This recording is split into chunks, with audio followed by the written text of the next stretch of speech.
Il est beau, il est petit et il est chaleureux.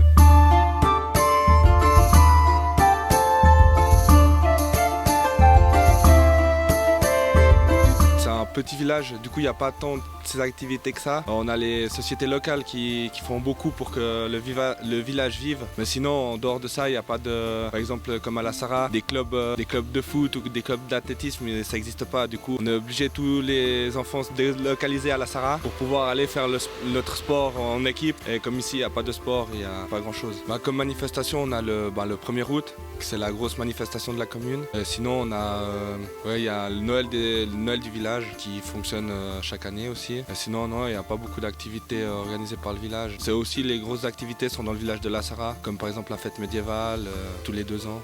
Et sinon, c'est à Cossonay aussi avec les expositions où il y a les artisans, tout ça. La relation avec les habitants, elle est super saine. On a beaucoup d'amitié entre chaque habitant. Tout le monde s'entend pour le moment super bien. Beaucoup de familles en fait, ils sont nés ici, ont grandi ici. Du coup, il y a beaucoup de familles qui se sont développées ici en France. En fait. Je pense que maintenant, oui, à l'époque, c'était pas le cas. Mais maintenant, avec les loyers qui augmentent dans les villes, je pense que c'est ici qu'il y a 2-3 personnes qui viennent ici, mais il n'y a pas beaucoup de logements qui sont libres pour les gens comme ça. Mais il y a des gens qu'on voit pas beaucoup au village. Alors les gens qui viennent pour le village, ils viennent souvent, ils s'arrêtent pas au village même, ils s'arrêtent juste en dessous, à la Tine de Conflans. C'est super connu, super réputé. C'est connu dans toute la Suisse, les gens ils viennent visiter. L'été, il y a plus de place de parc par exemple.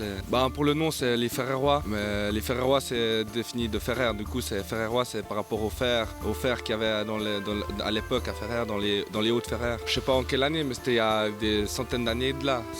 Ça s'appelle les Fourreaux Bel Air. On peut aller visiter, c'est dans les hauts du village, dans la forêt.